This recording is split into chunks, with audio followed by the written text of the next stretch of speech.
제목이 그로 인하여 주의 진노가 그쳤더라는 말씀인데요.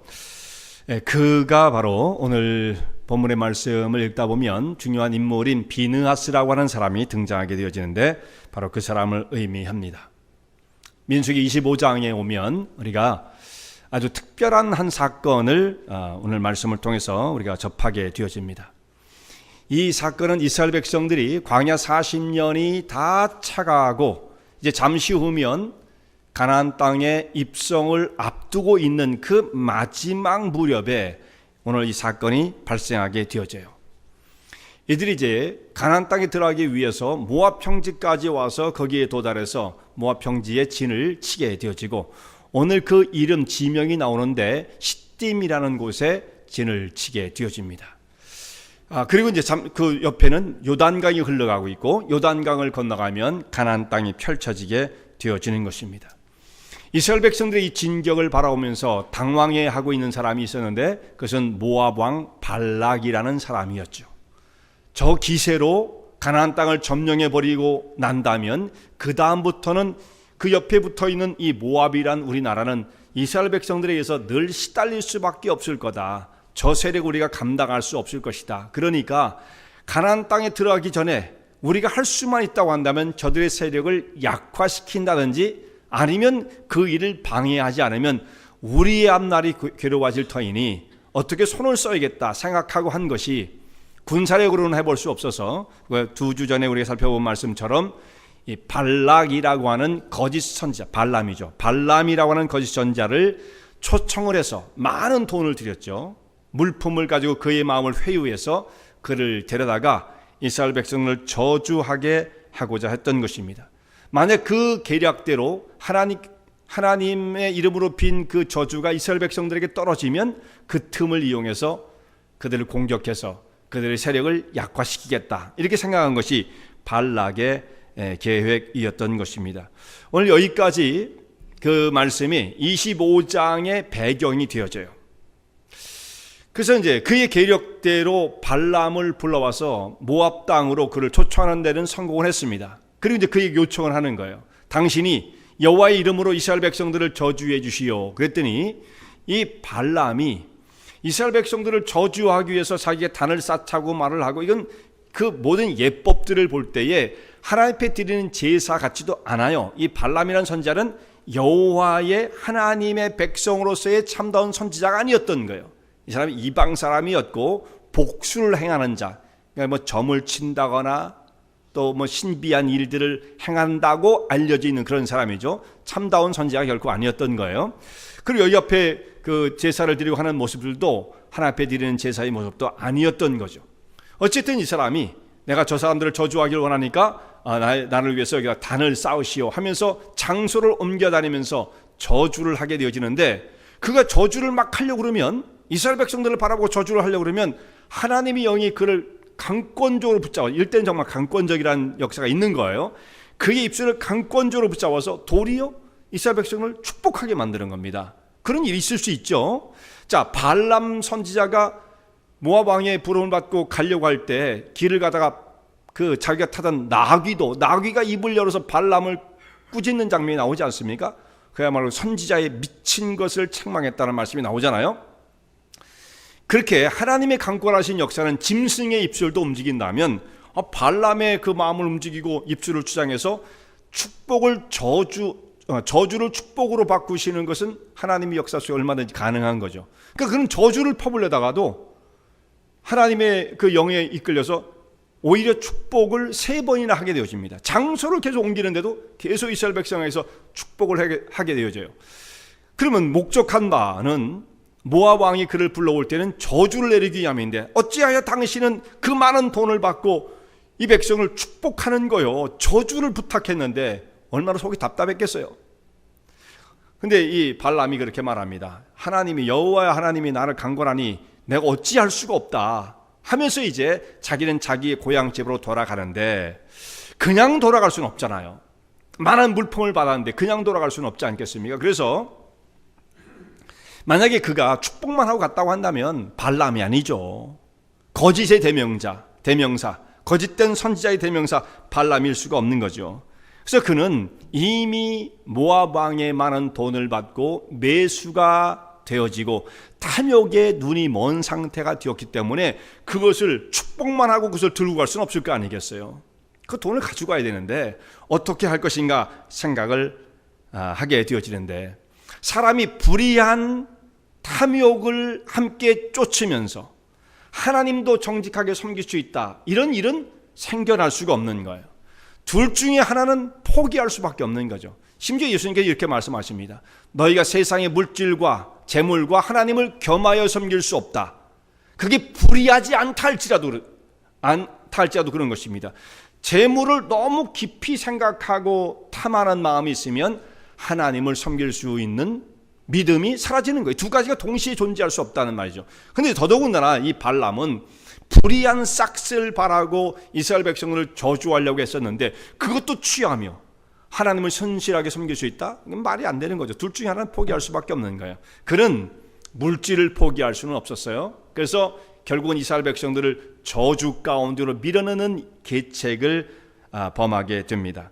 그리고 나서 이제 발람은 떠나는데 24장, 우리가 25장 1절부터 읽었죠. 24장에 보면 발람이 떠났다, 자기 집으로 돌아갔다라고 되어 있고요. 25장에 오면 바로 어떤 사건이 벌어지는데 이스라엘 백성들이 모압 사람들과 함께 더불어 미디안 여자들과 함께 더불어 음행하기를 시작했다는 말씀이 바로 연결되어져요. 그러니까 이 발람이 무슨 일을 했는지 여기서는 말씀이 나와 있지 않은데 성경 전체를 보고 민수기 뒷부분을 보면 발람이 발락 왕에게 한 계책을 가르쳐 줍니다. 왕이시여, 내가 내 입술로는 하나님이 강권하셔서 도저히 이스라엘 백성을 저주할 수 없으나 내가 가르쳐 준 대로 이 계획을 따르면 이스라엘 백성들을 올무 가운데로 끌어들여 그들을 멸망시키거나 낭패를 보게 만들 수는 있을 것입니다 하고 가르쳐 준 게 있어요. 근데 그리고 그 얘기를 하고 이제 그는 떠나게 되었던 것입니다. 그가 가르쳐 준 바는 뭐냐면 모압 사람들이 섬기는 바알 신이 있었는데 그 바알의 큰 축제를 벌리라고 하는 것입니다. 큰 축제를 광야에 벌려놓고 이스라엘 백성들을 자연스럽게 그 가운데로 초대를 하는 거예요. 막 수고하고 지친 자들이여, 그게 글로 가면 안 되는데 그 바알의 축제로 이 사람들을 부르는 거예요. 광야 40년 동안 그 정말 황무지 같은 곳을 돌아다니면서 얼마나 고생을 많이 했겠어요. 사실 광야는 힘든 곳이거든요. 광야는 힘든 곳이에요. 하나님께서 구름기둥 불기둥으로 지켜주셨어도 광야는 광야다 이거죠. 삭막한 곳이거든요. 광야 정말 가볼만 해요. 광야 가면 그 영성이 깊어지지 않을 수가 없어요. 광야는 보면 황량하거든요. 그 메마름 속에서 절대자에 대한 신을 갈구하지 않을 수 없는 그런 상황이 있습니다. 거기에는 그 광야를 다니던 이스라엘 백성들이 이제 모압 사람들이 펼쳐놓은 그 축제의 초대를 받으면 그 다음은 알아서 일은 진행될 것입니다. 이렇게 그들을 무너뜨리는 계책을 가르쳐 주었어요. 이 말씀이 요한계시록에도 말씀이 나옵니다. 요한계시록 2장 14절 말씀 보면은 여기 이렇게 말씀이 있어요. 발람이, 선지자죠, 발락 모압 왕을 가르쳐 이스라엘 앞에 올문을 놓아 우상의 제물을 먹게 하였고 또 행음하게 하였느니라. 이 발람의 거짓된 선지자가 행했던 일이 바로 이런 죄악이었다는 것이죠. 이스라엘 백성들을 우상 숭배에 빠지고 음행하도록 그들을 유도한 죄가 있다는 말이에요. 이스라엘 백성들이 이미 가까이 와 있고 그들은 지칠 대로 지쳐 있을 터이니 그들을 불러 이 모압 사람들이 펼치는 바알의 축제 가운데 그들을 초청하게 되어지면 그들은 스스로 무너질 것이다 라는 것입니다. 자기 입으로는 차마 이스라엘을 저주할 수는 없었어도 결과적으로는 이스라엘이 무너지게 될 것이라는 것입니다. 이렇게 사단은 참으로 교묘한 방법을 가지고 사람을 미혹하는 거예요. 이런 것을 우리가 잘 분별할 수 있어야 됩니다. 이것을 잘 분별하지 못하면 결국은 그 가운데로 빠져들 수밖에 없는 거죠. 발람이라는 사람은 아주 교묘한 술책을 가지고 하나님 백성들을 죄악으로 멸망으로 이끌고자 계책을 세웠던, 그리고 죄를 부추기는 일을 했던 사람입니다. 자, 이런 사람은 하나님께서 어떻게 보시겠어요? 아주 무서운 공의의 심판을 내릴 수밖에. 가장 무서운 죄가 바로 이거예요. 본인 스스로가 죄를 짓는다. 그것도 무섭죠. 근데 남들을 죄악의 세계로 끌어들이는 사람, 더 무서운 죄를 짓는 거예요. 발람이 그런 사람이었습니다. 그 다음에는 그가 쳐놓은 죄의 덫 가운데 빨려 들어가는 사람들이 있는 거죠. 죄악에 이끌려 깊이 빠져드는 사람이 있습니다.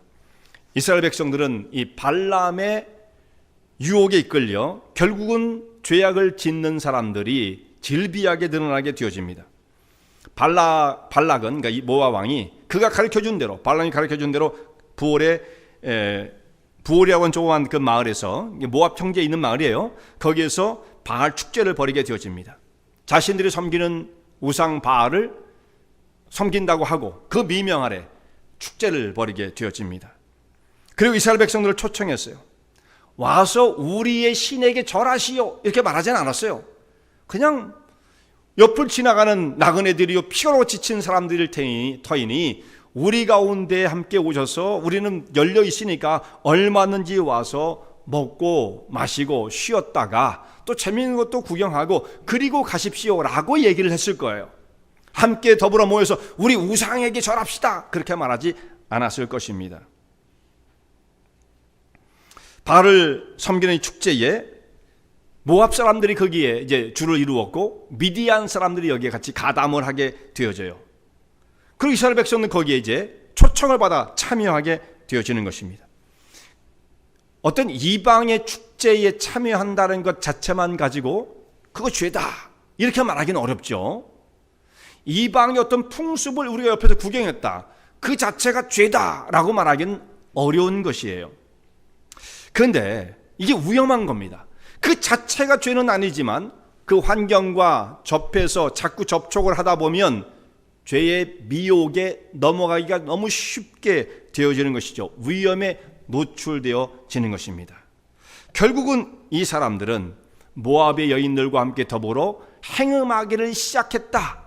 25장 1절에 보면 그렇게 되어 있죠. 우상의 제물 가운데 빠져들고 모압의 여인들과 미디안 여인으로 더불어 행음을 하기 시작했다라고 말씀해요. 시작했다는 말은 단시간에 하고 끝났다는 것이 아니에요.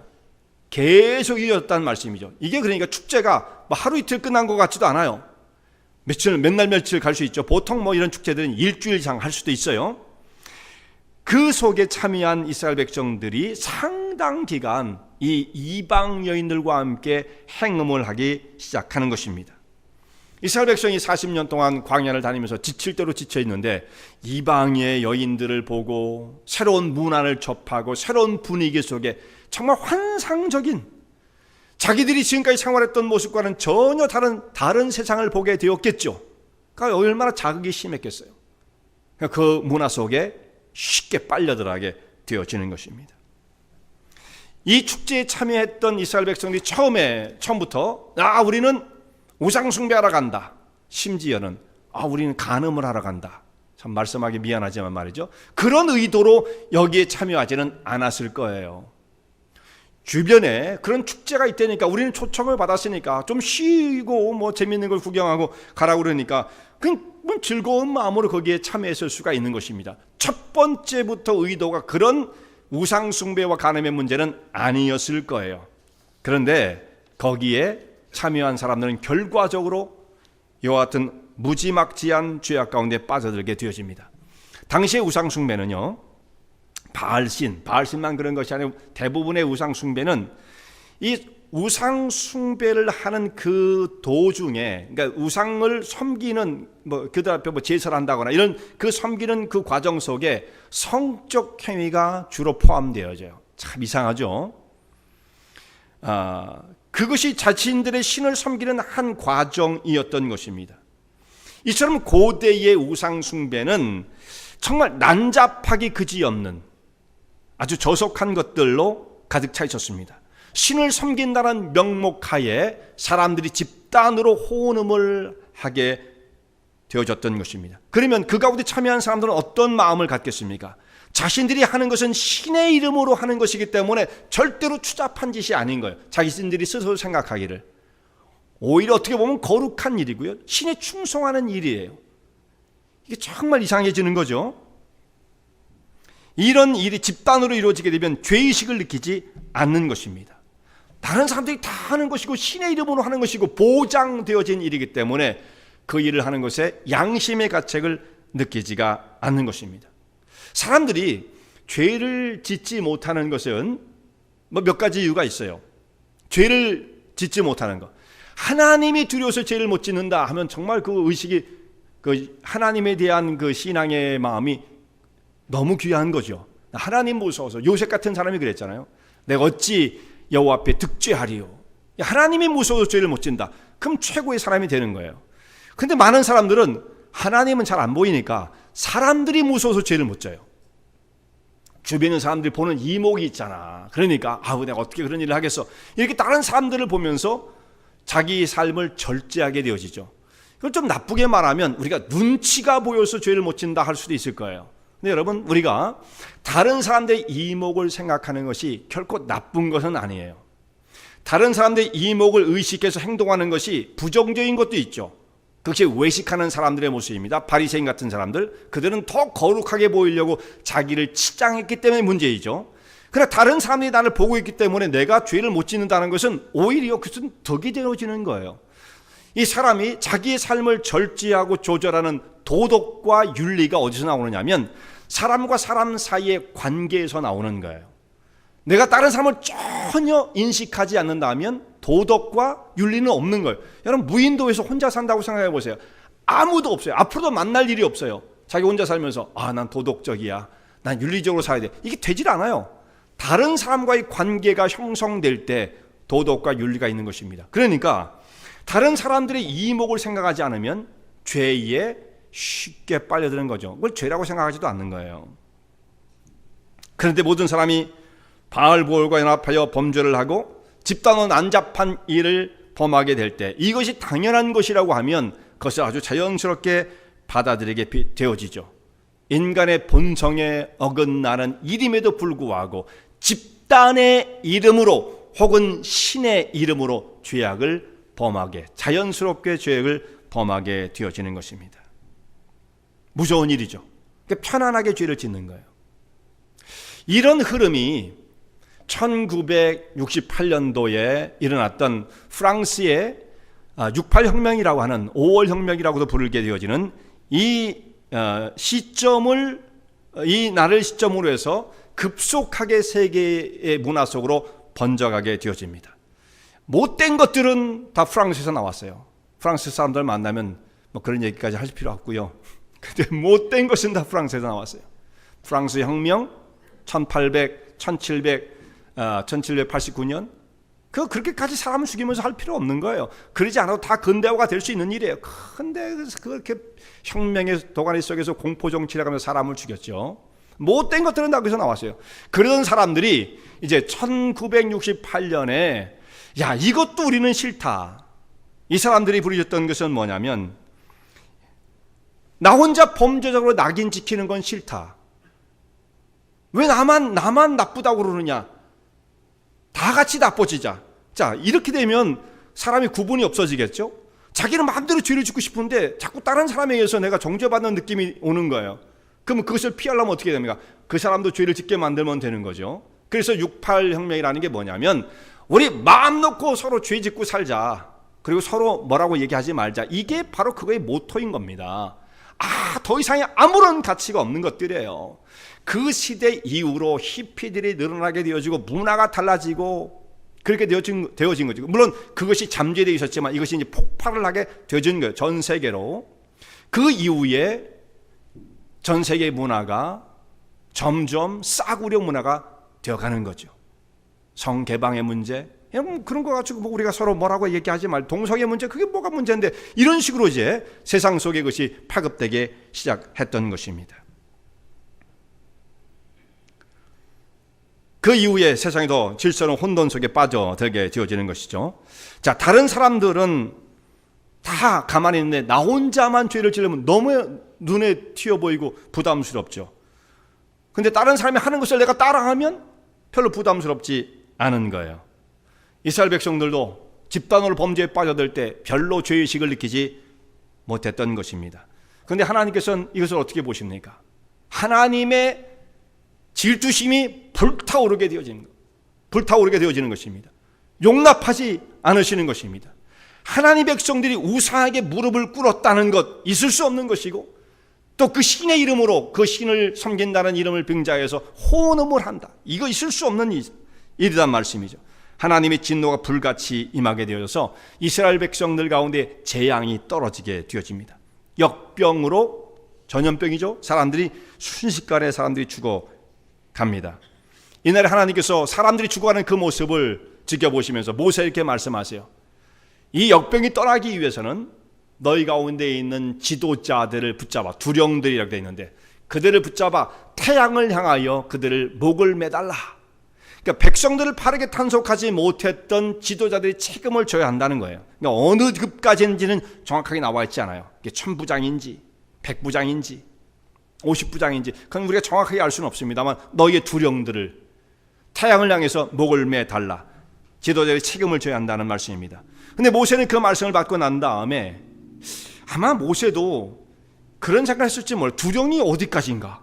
나도 들어가나? 했을지도 모르죠. 성경이 정확하지 않아요. 그래서 그럼 모세는 어떻게 명령을 내리냐면, 사사들, 사실 두령들을 불러다가 너희 가운데 바알 부올에 부속된 자들, 그러니까 바알을 섬기는 그 축제에 참여해서 범죄를 저지른 모든 사람들을 다 죽이라, 이렇게 명령을 내립니다. 근데 그 말씀이 그렇게 명령되어 있을 뿐이지 어떻게 진행됐다는 말씀은 없어요. 그러니까 이건 우리가 그것을 판단하기가 좀 어렵습니다. 그런 과정에 사람은 계속 죽어가는 것입니다. 이스라엘 전이 가나안 땅의 입성을 앞두고 있던, 목전에 두고 있던 자들이 이제 비극을 맞게 되어진 거예요. 죄로 말미암아 공동체가 유린되어지는 거죠. 하나님의 내리신 재앙으로 말미암아 이 평화롭던 곳이 아수라장이 되어버리고 말았습니다. 생명과 진리가 있어야 할 이스라엘 백성들의 그 공동체 가운데에 사망이 왕노릇하는 상황이 되어버리고 만 것입니다. 이런 가운데 이스라엘 백성들, 그 진중에 있던 사람들은 어떤 입장을 취했습니까? 사람들이 죽어가고 있는 모습을 보고 있는 사람들은 어떻게 행동했는가? 백성들은 순식간에 덮친 역병을 해볼 도리가 없는 거예요. 자, 하나님께서 치시는 이런 하나님으로부터 말미암는 이 재앙은 사람의 힘으로는 감당할 수가 없습니다. 역병, 그 당시에 뭘 갖고 이걸 갖다 막을 수가 있겠어요? 하나님께서 흔드는 지진 같은 게 만약에 막 일어났다, 사람의 힘으로 감당이 안 되는 거예요. 지금 캘리포니아에 지진 나고 사람들이 불안해하죠. 그것이 좀 더 세게 와보세요. 6점 얼마 왔다는데 그 7되고 8되고 9까지 가보세요. 사람이 감당할 수가 없는 거예요. 쓰나미가 몰려와 보세요. 감당할 수가 없는 거예요. 하나님께서 보내시는 그런 재앙은 인간의 힘으로는 그야말로 역부족입니다. 아무것도 할 수 없어요.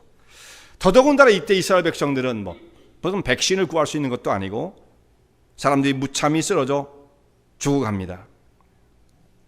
사람들이 울고 있는 거예요. 하나님의 회막에 모여서 사람들이 울었다, 통곡했다라고 말씀을 하고 있습니다. 근데 이때 정말 이상한 일이 하나 벌어져요. 이스라엘 사람 중에 한 남자가 그 바알보올의 축제 가운데 참여했던 사람이었는데, 그가 미디안 여인 하나를 데리고 회중으로 들어온 거예요. 이 사람이 정말 어떤 상태가 된 겁니까? 아무런 죄의식을 느끼지 못하는 거죠. 자, 그 주변을 보면 이스라엘 백성들은 지금 흐느껴 울고 있고 통곡을 하고 있고 여기저기가 초상집이고 이스라엘 백성들의 그 진중은 지금 아수라장이 되어 있는 거예요. 그런데 그 진중으로 들어온 사람이 당연히 이방 여인을 팔짱을 끼고 그냥 들어오는 거예요. 그리고 어디를 갑니까? 이스라엘 백성들이 목 놓아 울고 있는 그 회중의 눈앞을, 목전을 지나갔다. 그리고 모세도 그것을 보았다. 모세의 목전을 지나갔다라고 말씀이 되어 있습니다. 그 사람이 시므온 지파의 시므리라고 하는 사람이에요. 자, 사람들은 죽고 백성들은 그로 말미암아 슬픔과 탄식 속에 빠져 있고, 이스라엘 백성들은 지금 모든 그야말로 공황 상태에 빠져 있는데도 불구하고 이 시므리는 상황 인식이 안 되는 거예요. 내 주변이 지금 어떻게 돌아가는지 전혀 그야말로 분위기 파악을 못하는 겁니다. 사람이 죄의 세력 가운데 깊이 사로잡히게 되어지면 주변에 있는 다른 것이 보이질 않는 거예요. 눈치도 없어요. 그야말로 뭐라고 그래요? 철면피가 되는 거죠. 사람이라는 것은 이게 창피하면 창피한 줄 알아야 되고 그런 거거든요. 그게 없으면 사람이 아닌 거예요. 근데 이 죄가 얼마나 무서운 것이냐면 그 사람의 영혼을 송두리째 붙잡아 버리면 창피한 것도 모릅니다. 죄의식을 전혀 느끼지 못합니다. 주변의 다른 사람들과 공감할 수 있는 능력이 싹 사라지고 마는 거예요. 다른 사람들은 죽고 난리가 났는데 아랑곳하지 않는 거예요. 그것도 사실 이 사람이 지어놓은 그 죄로 말미암은 것인데 아랑곳하지 않고 그 사람을 데리고 자기의 장막으로 들어갑니다. 죄를 깨우치는 모든 본성이 마비되어진 상태에 있는 것이죠. 죄의 세력이 그를 완전히 붙잡아 노예로 눈이 멀게끔 만들어 버렸습니다. 그런 사람에게 야, 너 어떻게 그럴 수가 있어? 라고 어떤 사람이 말을 한다면 이 사람이 어떤 식으로 대답을 했을까요? 너 도대체 눈에 보이는 게 없느냐? 그럼 뭐라고 대답을 했을까요? 그게 뻔뻔해지면요, 뭐가 문제인데? 이렇게 나옵니다. 뭐가 문제인데? 네가 왜 나한테 무슨 상관이야? 이런 식으로 나오는 거죠. 사람이 죄의식을 느끼지 못한다는 것이 가장 심각한 문제거든요. 가장 타락한 상태의 모습인 것입니다. 이 사람은 전혀 그것이 교감되지 않아요. 그런데 모세도 그 모습을 봤고 회중들도 그 모습을 봤는데 아마 이 속에서 분노가 부글부글 끓어올라왔을 까 아니면 분노를 느끼지 못한 채 너무 허망한 모습을 지었을지도 모르겠어요. 도대체 이게 무슨 일이야? 어떻게 이런 일이 벌어질 수 있단 말이냐? 아마 그렇게 황당해하고 있지 않았을까 생각이 되어집니다. 아무도 일을 어떻게 처리할지 머뭇거리고 있습니다. 근데 대부분의 사람들이 그래요. 우리 주변에 이렇게 심각한 일이 벌어져도 대부분의 사람 이게 어떻게 된 거지 정도까지는 생각할지 몰라도 그 다음 액션을 어떻게 취해야 할지를 생각하지 못하는 거예요. 내가 여기서 무엇을 해야지? 이 문제와 자기 개인의 입장을 연결시킬 수 없는 거죠. 이거 능력이 안 되는 거예요. 저 일은 저 일이고 그냥 내가 뭘 할 수 있겠어 하고 그냥 자기 자리를 그냥 지키고 마는 것입니다. 대부분의 사람들이 그래요.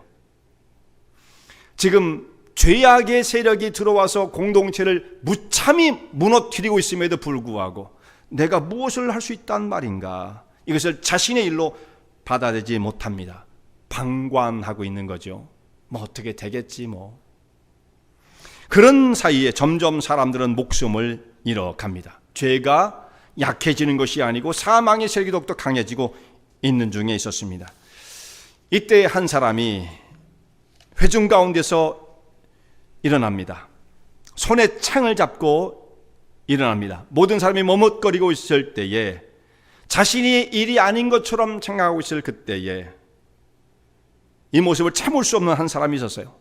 오늘 성경에 있는 말씀 보면 그 사람을 그 족보를 쭉 말합니다. 아론의 손자였고 엘리야살의 아들인 비느하스를 그렇게 소개합니다. 결국은 제사장의 손자의 아들이니까 그 사람도 제사장이죠. 비느하스 제사장입니다. 그 제사장임에도 불구하고 그가 손에 창을 들고 일어나서 이 시므온 지파 사람 시므이의 장막으로 쫓아 들어가요. 그래서 그 사람, 이 두 사람이 있을 때 창을 가지고 이 두 사람을 한 번에 찔러서 배를 찔러서 두 사람이 한 번에 죽었다. 창 한 번에 휘둘렀더니 두 사람이 죽게 되어진 거죠. 배를 꿰뚫어 버렸다 라고 말씀합니다. 그리고 하나님께서 이 일을 보시고 끔찍한 일이 벌어진 거죠. 사실 이게 생각하기 나름에 굉장히 달라요. 오늘 현대에서 이런 일이 벌어졌다면 물론 현대에서 벌어지면 살인이에요. 현대에서 벌어지면. 근데 고대의 이 이스라엘의 그 특수한 상황 속에서는 이걸 살인으로 보지 않습니다. 지금은 아무리 분노가 일어나도 이러면 안 돼요. 그렇게 하라는 말씀은 아니에요. 이 입장을 어떤 입장을 취할 것인가의 문제이지. 야, 성경에서 이러는 거구나. 그래가지고 또 흥분하신 분들이 막 칼을 빼고 그러면 안 됩니다. 그런 건 아니니까요. 이 성경 말씀을 잘 이해를 해야지 이해를 못하면 또 그렇게 되죠. 그래서 성경의 말씀은 그 컨텍스트가 맞아야 돼요. 그 상황에 맞아야 돼요. 그 상황에. 그러나 그 상황을 초월하는 것은 뭐냐면 그 속에 흐르고 있는 스피릿, 그 속에 있는 원리가 무엇인가, 이것은 좀 다른 우리가 시대를 초월해서 적용될 수 있는 거죠. 바로 그것을 말씀을 드리는 거예요. 이것은 보는 시각에 따라 달라지겠지만 그 당시에는 이것은 하나님의 백성으로서 의로운 행동이었던 것입니다. 비느하스가 한 행동을 보시고 하나님 그 땅에 내리신 진노를 거두시게 됩니다. 역병이 멈추게 되어지는 거예요. 결국 하나님께서는 비느하스의 행동을 의로운 행동으로 인정을 하신 것입니다. 그러면서 말씀을 이렇게 하세요. 아론의 손자 엘르아살의 아들 비느하스가 나의 질투심으로, 하나님의 질투심을, 그가 그 심령 속에 나의 질투심을 품고 나의 분노를 드러내었은즉 나의 분노로 그들을 치려는 것을 막았도다. 그러니까 만약 엘르아살이 여기서 그 질투와 분노를 나타내지 않았다고 한다면 하나님의 질투와 하나님의 분노가 이스라엘 백성들 가운데 멈추지 않고 떨어져서 이스라엘 백성들이 다 망할지도 모르는 거였어요. 그가 이 두 사람을 창으로 찔러 죽이자 역병이 멈췄다 이렇게 말씀되어 있죠. 이 일로 24,000명이 죽게 되었습니다. 24,000명. 대단한 숫자잖아요. 만약에 비느하스가 이 일을 하지 않았다고 한다면 24,000명이 아니죠. 이게 늦어졌다면 더 점점 많은 사람이 죽었을 것이고, 이 일이 비느하스 같은 사람이 없었다고 한다면 이 일로 이스라엘 백성 전체가 멸망 가운데 처할지도 모르는 일이었던 것입니다. 만일 비느하스가 일어나지 않았다면 그 죄악을 보고서도 하나님의 공동체가 죄악으로 오염되고 우상숭배와 간음이 행하여지고 있는 것을 보면서도 아무것도 아닌 것처럼 만약 여겼다면, 그래서 점점 공동체가 어둠의 세력 가운데 빨려들어가고 죄악의 세력이 사람들을 붙잡고 믿는 사람과 믿지 않는 사람의 구별됨이 없어지며 우상숭배와 하나님을 섬기는 것이 혼합되어졌다라고 한다면 결국 이스라엘 백성들은 가나안을 목전에 두고 모압 평지에서 멸망을 당할 수밖에 없었을 것입니다. 하나님의 진노가 불릴 듯이 일어나고 있는 이때에 이것을 아무도 처리하지 못할 때 비느하스가 하나님의 마음을 품고 일어났던 거예요. 그러니까 비느하스가 혈기를 부렸다 이런 게 아닙니다. 비느하스는 그 심령 속에 하나님의 질투심으로 가득해서 하나님의 공의가 짓밟히는 그 모습을 보면서 그의 심령 속에 그 하나님의 진노와 하나님의 질투가 그 마음에 가득하여 그것을 뿜어내지 않고는 참을 수 없는 그 상태가 되었다는 말씀이에요. 결국 하나님께서 그를 칭찬하십니다. 그를 인정하세요. 그러면서 말씀하시길, 내가 평화의 언약을 너에게 주는데 너는 영원토록 하나님의 제사장이 될 것이다. 이 아론의 후손 가운데 아론이 여러 아들, 네 아들을 낳았잖아요. 두 홈리와 비느하스는 일찍 죽었고요. 그 다음에 그 뒤로 계속해서 그 아들들이 그 대를 이어서 제사장직을 이어가게 되는데, 이 비느하스가 영원한 제사장이 될 것이다 라는 말씀을 여기서 약속받게 되어집니다. 그리고 난 다음 하나님께서 미디안 사람들을 치라 이렇게 말씀하세요. 자, 이 일이 어느 정도 수습되어지고 있을 때 하나님께서 이스라엘 백성들에게 모세를 향해서 말씀하시는 거죠. 이제 미디안 사람들, 너희들을 죄악 속에 끌어들여 심각한 고통을 주었던 그 사람들을 치라 말씀하십니다. 만약에 비느하스가 없었다고 한다면 이스라엘 백성들이 여기에 죄악에 대해서 무덤덤한 상태에 있었고 아무도 의로움이라는 게 무엇인지를 나타내는 사람이 없었다고 한다면 미디안을 징계할 수 없어요. 미디안을 쳐라. 왜 쳐야 되는데요? 이런 식으로 나올 거라고요. 그거에 대한 구분점이 없기 때문에 이스라엘 백성들이 하나님 명령을 받아들일 수가 없는 거예요. 그걸 왜 쳐야 되는데요? 그들도 사람인데요. 뭐가 문제인데요? 이런 식으로 나올 거라고요. 요즘 세대가 그렇죠. 요즘 세대가 하나님께서 뭐라고 말씀하시요? 그거 왜 그래야 되는데요? 왜 그게 꼭 진리인데요? 이런 식으로 지금 사람들이 반응을 하죠. 이 시대가 바로 그런 시대가 되어진 것입니다. 결국 한 사람의 의로운 행동이 이스라엘 전체의 공동체를 바로 세우고 그들을 구원하는 역할을 하게 되어진 것입니다. 자, 오늘 말씀 네 가지의 부류의 사람이 등장을 해요. 자, 하나님의 백성들 가운데 죄악에 시작되어지고 전개가 되어지는 이 과정 속에 네 가지의 부류의 사람이 나오게 되어집니다. 첫 번째는 발람 같은 사람이에요. 발람 같은 사람. 백성들을 미혹하고 유혹해서 죄악의 세력 속에 빨려들게 만드는, 이것을 주도해가는 세력들이 있어요. 이게 가장 심각한 사람들이에요. 그야말로 완전히 사단에게 붙잡혀서 사단의 종로로 타는 자들로서 하나님 나라를 계획적으로 의도적으로 파괴하는 역할을 하는 사람이죠. 무서운 사람이에요. 발람 같은 사람. 성경에서 항상 발람의 그 일을 조심하라, 발람의 길을 주의하라 라고 말씀하시는 거죠. 이런 사람이 있으면 이건 정말 큰일 나는 것입니다. 하나님께서 발람을 하나님의 공의로서 무섭게 심판하시고, 그러니까 미디안을 치면서 그때의 이스라엘 백성들이 발람을 붙잡아다가 그를 죽이게 되어집니다. 하나님의 공의의 심판을 행하게 되어지는 거예요. 그가 죽었을 뿐만 아니라 발람은 지금껏 하나님의 거짓된 선지자, 그 사람은 원래 하나님의 백성도 아니겠습니다만 거짓된 선지자의 대명사가 되어진 것이죠. 이 오명을 벗을 수 없는 것입니다. 두 번째는 그가 쳐놓은 죄악에 속절없이 빨려드는 사람들이에요. 미혹이 쉽게 빠져드는 사람들. 그리고 문제는 뭐냐? 자신이 무슨 죄를 짓는지를 잘 몰라요. 나만, 그런 사람들에게 말을 하면요, 어떻게 얘기를 하냐면 나만 그러나? 이런다고요. 나만 그러나? 다 그러는데 뭐가 문제예요? 이런 식으로 나온단 말이죠. 여러분, 어떤 사람이 무슨 얘기를 해서 자기를 디펜스 한다고 해서 그 말이 무슨 근거와 능력을 갖고 무슨 설득력을 갖는 게 아니에요. 그 모든 것은 하나님이 인정하시느냐 안 하시냐의 문제이지, 나는 이럴 수 있는데요, 자기 아무리 핑계를 댄다 할지라도 그것이 핑계가 될 수가 없는 거죠. 진리라는 것은 무엇입니까? 남들이 하는 것을 내가 따라가는 게 진리가 아니에요. 진리는 숫자의 문제가 아닙니다. 99개가 다 어떤 사람은 이것이 참이라고 하지만 그것이 참이 아닌 한 사람이 주장하는 것이랄지라도 이것이 진리가 될 수 있는 거예요. 진리는 숫자의 대결이 아닙니다. 그냥 그건 진리와 거짓의 대결일 뿐이에요.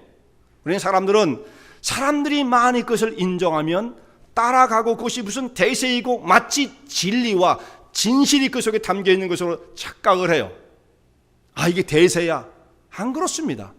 다 사람들이 그것이 옳다고 인정한다 할지라도 진리는 사람의 생각과 관계없이, 숫자와 관계없이 그냥 진리는 진리로 존재할 뿐이에요. 우리가 이것을 잘 몰라요. 사람들이 와와거리고 대중심리가 군중심리가 일어나가지고 막 불같이 일어나면 그것이 대세가 돼버리고 심지어 그것을 진리로 받아들인다는 말씀이죠. 우리가 여기서 정말 조심해야 합니다. 지금 현대의 이 파퓰리즘의 이 시대 속에 잘못하면 이렇게 되어지는 겁니다. 앞사람들과 함께 더불어 죄를 먹고 마시며 죄를 지으면서도 불구하고 자신이 무슨 일을 하는지를 모른다, 이 말씀이죠. 그러니까 진리가 그렇게 쉽게 찾아지는 것이 아니에요. 숫자를 보고 진리를 논하면 안 되는 것입니다. 셋째는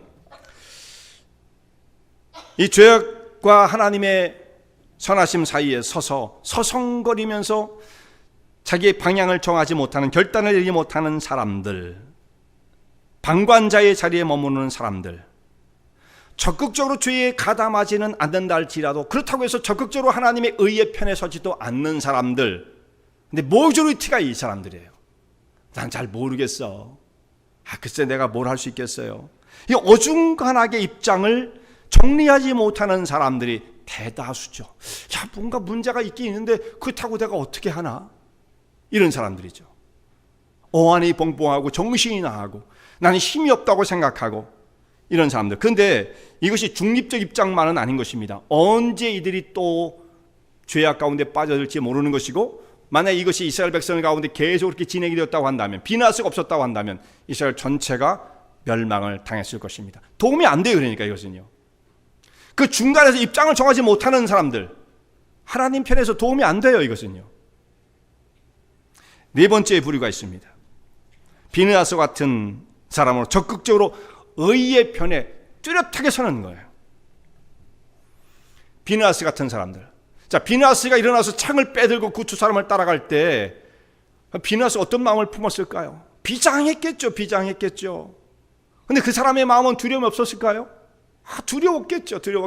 그 사람에게 망설임이 없었을까요? 망설임이 있었겠죠. 그 사람에게도.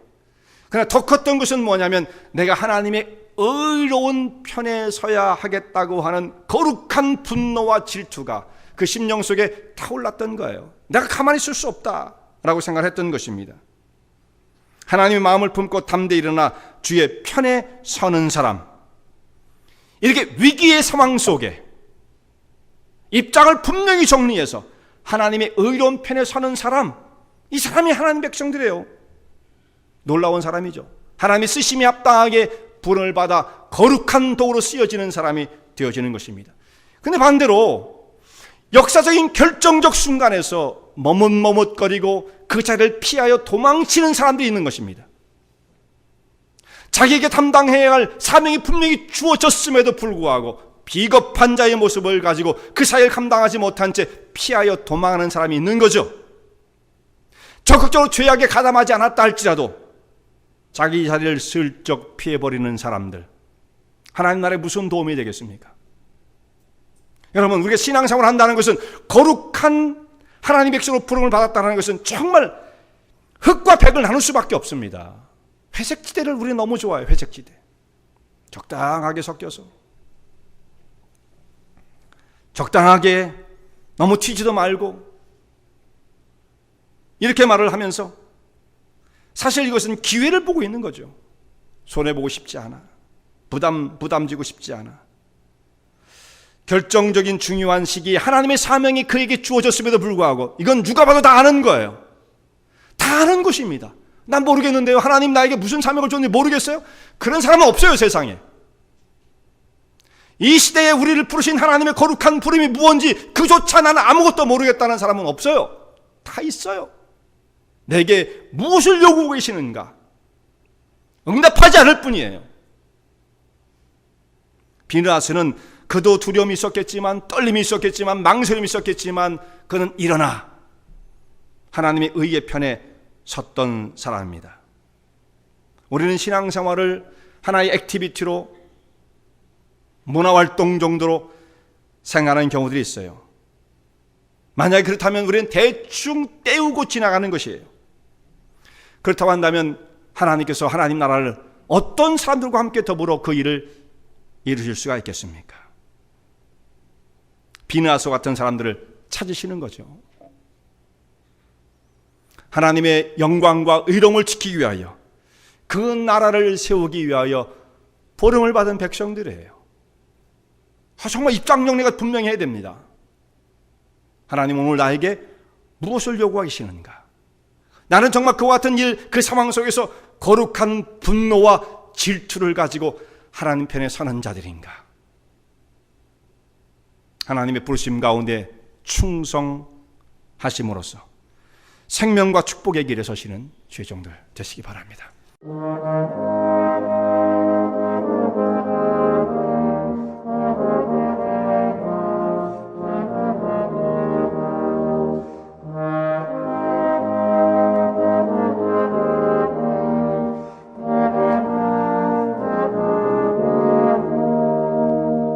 이 설교 말씀을 듣고 신앙 상담을 원하시는 분들은 847-962-4412번으로 전화 주시기 바라며, 은혜와 진리 장로교회는 230 US 하이웨이 45번 인디언 크릭 일리노이 60061에 위치하고 있습니다. 주일 1부 예배가 아침 8시, 2부 예배가 11시에 있으며 새벽 기도가 매주 화요일부터 토요일까지 오전 6시에 있습니다.